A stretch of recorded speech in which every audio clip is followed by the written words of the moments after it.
तो हेलो दोस्तों, स्वागत है आप सभी लोगों का हमारे यूट्यूब चैनल सम्राट अकेडमी में। तो दोस्तों मेरा नाम है आकाश स्टूडेंट। इस वीडियो में हम बात करने वाले हैं मार्तांडू सीरीज के क्लास 9 वो भी मैथ का। ठीक है, मैथ का क्लास 9 है स्टूडेंट, और क्लास 1 से लेकर क्लास 8 तक वीडियो नहीं देख रहे हैं तो डिस्क्रिप्शन में लिंक मिलेगा लाइनिंग बाय लाइनिंग, वहाँ से आप उन वीडियोज़ को देख लीजिए। ठीक है, एक भी प्रश्न आपको छूटना नहीं चाहिए। ठीक है, क्योंकि बहुत ही ज़्यादा मोस्ट इंपोर्टेंट क्वेश्चन मार्तांडू सीरीज में चल रहा है स्टूडेंट। ठीक है, अगर सभी विषयों का देखना चाहते हैं मार्तांडू सीरीज, चैनल के प्लेलिस्ट पे जाइए, वहाँ पे लिखा होगा मार्तांडू सीरीज 2021 बोर्ड एग्जाम, सभी वीडियोज उपलब्ध मिलेंगे, वहाँ से देख लीजिए।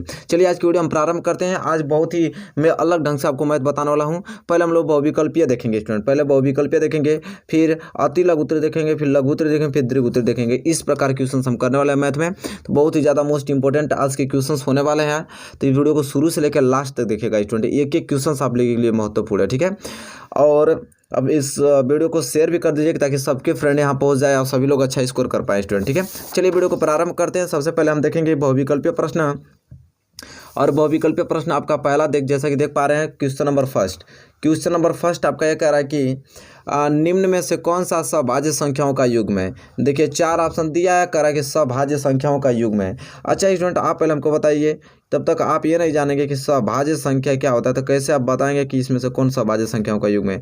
सभाज्य संख्या उसे कहते हैं कि अगर दो संख्याओं का अगर एचसीएफ स्टूडेंट, दो संख्या मान लीजिए कोई संख्या पी है और क्यू है, अगर इन दो संख्याओं का एचसीएफ अगर स्टूडेंट एक आ जाता है तो समझिए वही सभाज्य संख्याओं का युग्म है। तो हमें चेक करना पड़ेगा बारी बारी से कि कौन दो संख्याओं का एचसीएफ एक आ रहा है, वही वो आंसर होगा। चलिए स्टूडेंट, तो कर लेते हैं कि इसमें से चेक करेंगे। पहला ऑप्शन आपका क्या है 14 और क्या है 35। ठीक है, इसका एचसीएफ चेक करते हैं, अगर एक आ जाएगा तो मान लीजिए यही हो जाएगा। तो इसमें से चेक करने का तरीका एचसीएफ निकालने का क्या होता है, सबसे पहले कौन बड़ा है इसमें, देख पा रहे हैं कि 14 से बड़ा 35 है, तो हम 35 में भाग देंगे किसका 14 का, तो कितना बढ़ जाएगा 14 दूनी के 28। ठीक है, तो 28, अब देखिए 35 में से 28 घटेगा तो कितना बचेगा 7।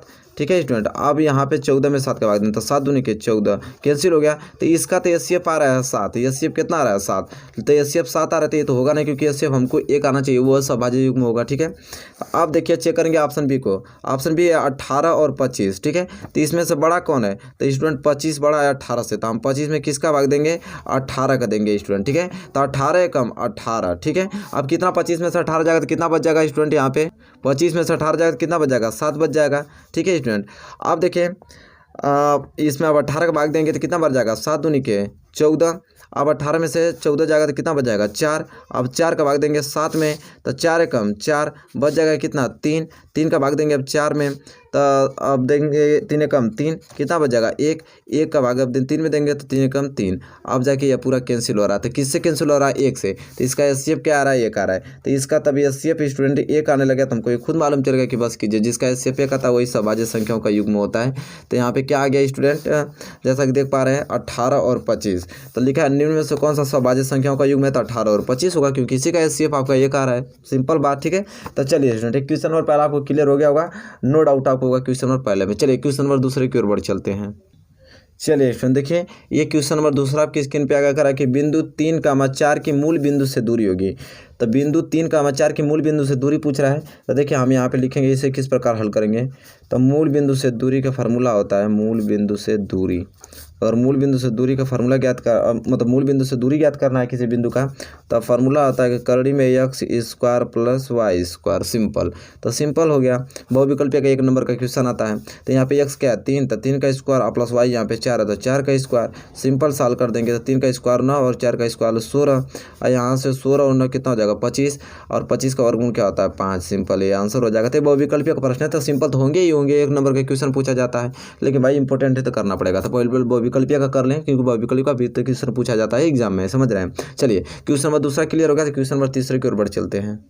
चलिए स्टूडेंट देखिए क्वेश्चन नंबर तीसरा आपकी स्क्रीन पे आ गया है, कह रहा है कि 3 cot a बराबर 4 तो sec a का मान ज्ञात कीजिए। ठीक है, यहाँ 4 ऑप्शन दिया है, अब वो सिंपल है क्वेश्चन। 3 cot a बराबर आपको 4 दे रखा है, तब पूछ रहा है कि हमको सिंपल से sec a का वैल्यू ज्ञात करवा दीजिए। ठीक है, तो देखिए कैसे होगा इसे, यहाँ पे हम cot a का वैल्यू निकालेंगे। cot a बराबर क्या, तो 4 ऐसे रहेगा, ये 3 गुणा में देता रहेगा तो 3 किस में आ जाएगा भाग में आ जाएगा। अब cot a बराबर क्या होता है, आधार बटे क्या होता है लंब होता है, आधार बटे लंब, यही तो होता है cot a बराबर। अब यहाँ पे आधार 4 हो गया, लंब आपके क्या हो गया 3 हो गया। तो सिंपल चलिए यहाँ पे पहले हम एक समकोण त्रिभुज बना लेते हैं ताकि आपको समझ में आ जाए। ये a हो गया, ये b हो गया, ये c। अब देखिए आधार कितना दिया है 4, तो आधार की जगह लिख देंगे 4, लंब कितना दिया है 3। ठीक, अब हमसे वैल्यू किसका पूछा है sec a का। ठीक है स्टूडेंट, किसका sec a का वैल्यू पूछा है। आप देखिए इसका कैसे निकालेंगे, सेक। तो आप देखिए करना आपको ये है स्टूडेंट, यहाँ पे ध्यानपूर्वक समझने की कोशिश कीजिए। तो देखिए अब आपको करना ये चाहिए स्टूडेंट कि से के बराबर क्या होता है, आप हमको बताइए। से के बराबर क्या होता है, कड़ बटा आधार, यही तो होता है। कड़ बटा आधार आपका क्या होता है, से के बराबर। तो हमको मालूम चल गया कि से के बराबर कड़ बटा आधार है। आधार तो हमको मालूम है स्टूडेंट, कड़ तो हमको मालूम नहीं है, तो कड़ तुमको ज्ञात करना पड़ेगा। अब कड़ ज्ञात करने के लिए हम पाइथागोरस नियम लगाएंगे और यहाँ लिखेंगे पाइथागोरस प्रमेय से, ठीक है। कड़ मालूम चल जाएगा तो आंसर तुरंत आ जाएगा आपका पाइथागोरस प्रमेय से, ठीक है। अब पाइथागोरस प्रमेय क्या कहता है स्टूडेंट आपका कि कड़ का स्क्वायर बराबर लंब का स्क्वायर अधन आधार का स्क्वायर, आधार का स्क्वायर, ये तो कहता है। अब देखिए कड़ आपको क्या दे रखा है, यहाँ पे ज्ञात करना था हम, कड़ का स्क्वायर बराबर लंब हमको दे रखा है, लंब को हम यहाँ क्या डिनोट करेंगे, BC का स्क्वायर, आधार को क्या AB का स्क्वायर, ये तो डिनोट करेंगे। अब कड़ स्क्वायर बराबर निकल जाएगा BC कितना दिया 3, तो 3 का स्क्वायर, अधन AB आधार 4, तो 4 का स्क्वायर। अब यहाँ से कड़ स्क्वायर बराबर क्या निकल जाएगा, 3 का स्क्वायर 9, 16 का स्क्वायर और 4 का स्क्वायर 16। तो अब देखिए के स्क्वायर बराबर क्या हो जाएगा 25। तो यहाँ के निकालेंगे तो ये वर्ग है तो उधर जाएगा तो किस में हो जाएगा, वर्गमूल में हो जाएगा, ठीक है। तो के बराबर क्या आ जाएगा 5, मतलब कड़ कितना आ गया 5। और जब कड़ हमको 5 मालूम चल गया तो से के बराबर कितना सिंपल है, से के बराबर कड़ बटा आधार, तो कड़ हमारा 5 आ गया, आधार हमको 4 दे ही रखा है, 5/4। स्टूडेंट देखिए ऑप्शन में कोई दिया है, ऑप्शन बी इस क्वेश्चन का क्या हो जाएगा सही आंसर, 5/4 इस क्वेश्चन का क्या हो जाएगा सही आंसर हो जाएगा। इस तरह आपको क्वेश्चन लगाना है, बहुत सिंपल तरीके से मैं बता दी हूँ इस क्वेश्चन को सॉल्व करना, ठीक है। चलिए क्वेश्चन नंबर 3 भी आपको क्लियर हो गया स्टूडेंट, नो डाउट आपको होगा। चलिए क्वेश्चन नंबर 4 की ओर बढ़ चलते हैं। चलिए स्टूडेंट देखिए क्वेश्चन नंबर 4 आपकी स्क्रीन पे है। कह रहा है कि शांत दशमलव संख्या में व्यक्त हो सकने वाली संख्या। कह रहा है कि इन चारों ऑप्शन में बताइए कि कौन शांत दशमलव है, ठीक है, इन चारों में से। तो चलिए मैं आपको पहले बता देता हूँ कि शांत दशमलव प्रसार कब होता है स्टूडेंट। देखिए हाल में मैं यहाँ पे नोट में आपको लिख देता हूँ कि आराम से समझने की कोशिश कीजिएगा। जिस संख्या का हर तो जानते हैं ना, ऊपर वाला अंश से नीचे वाला हर, ठीक है। तो जिस संख्या का हर 2 पे पावर n, 5 पे पावर m, ठीक है, 2 पे पावर n 5 पे पावर m के रूप का हो, 2 पे पावर n, 5 पे पावर m के रूप का होगा, वह शांत होगा। वो क्या होगा, वह शांत होगा। और दशमलव प्रसार भी, और दशमलव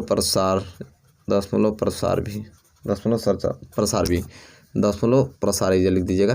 मतलब आपको ये समझाने की कोशिश मैं ये कर रहा हूँ कि अगर इन चारों में से अगर शांत दशमलव प्रसार को बताना है तो उसका हर जो भिन्न आपको दिया, उसका हर 2 पे पावर m और 5 पे पावर 2 पे पावर n और 5 पे पावर m के रूप का होना चाहिए, तब वो दशमलव प्रसार क्या हो जाएगा, शांत हो जाएगा, ठीक है। अब हमको चेक करना पड़ेगा, ठीक है, बारीकी से। तो चलिए मैं आंसर बता देता हूँ, इसका आंसर होगा जो सी होगा, ठीक है, क्योंकि चेक करेंगे तो ज़्यादा समय लग जाएगा। आंसर मैं बता देता हूँ, उसको हल करके भी बता देता हूँ, और फिर आपके एग्जाम में आएगा तो चेक कर सकते हैं ना। तो इस तरह करूँगा तो समय ज़्यादा इन्वेस्ट होगा आपका। मान लीजिए ये आपका शांत है, अब किस प्रकार शांत है इसको देख लेते हैं, ठीक है स्टूडेंट।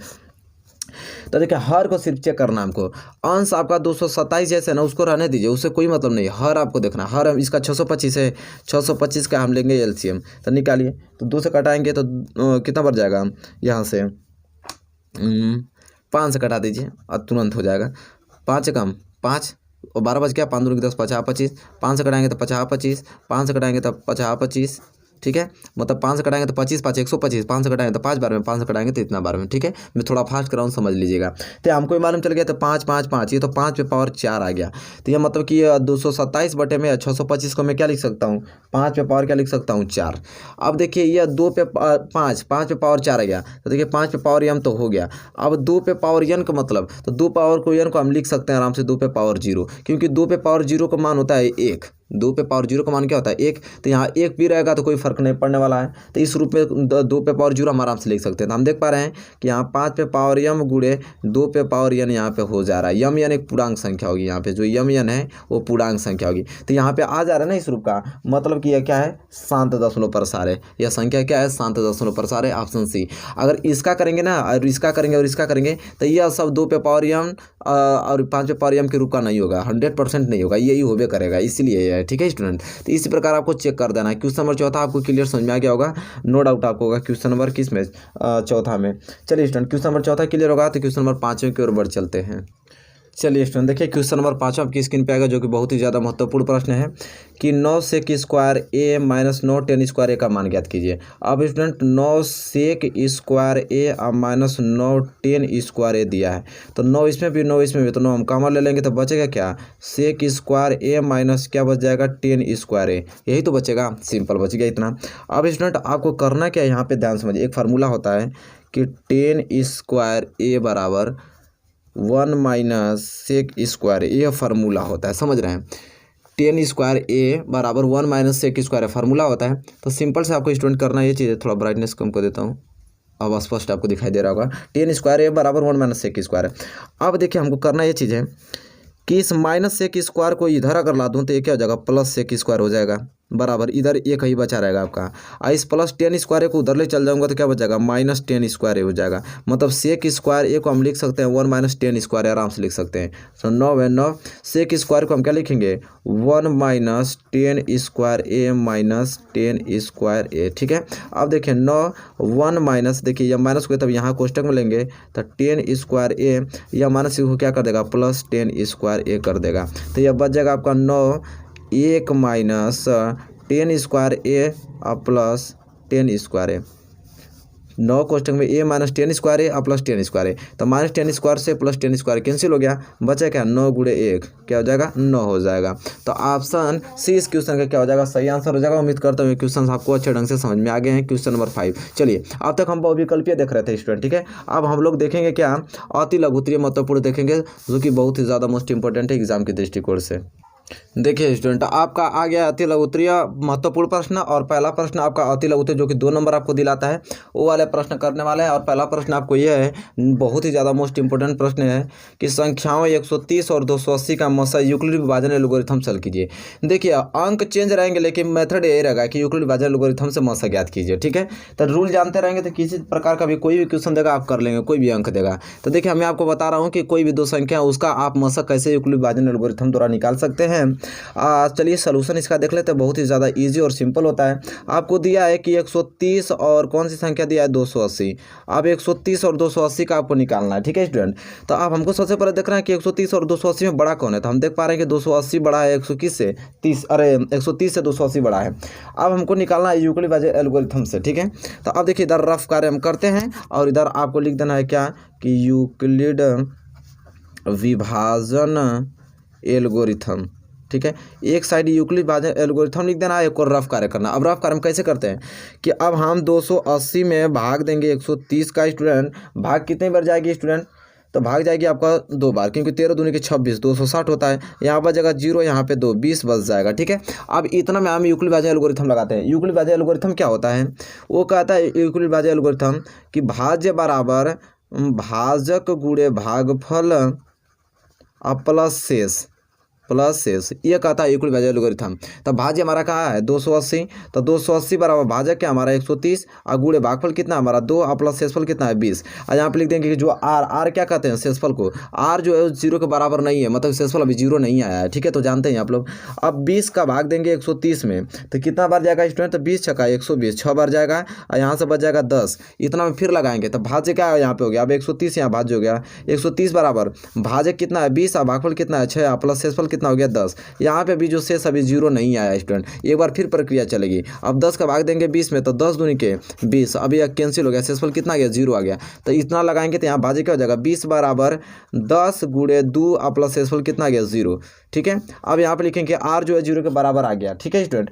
अब जो जिससे भाग देने पर 0 आ जाता है वही इस क्या होता है, इसका एचसीएफ होता है। तो हम आराम से लिख देंगे कि 130 और 280 का जो एचसीएफ निकल के आ गया हमारे सामने, वो कितना आ गया स्टूडेंट 10 आ गया, यही हो जाएगा इसका आंसर, ठीक है।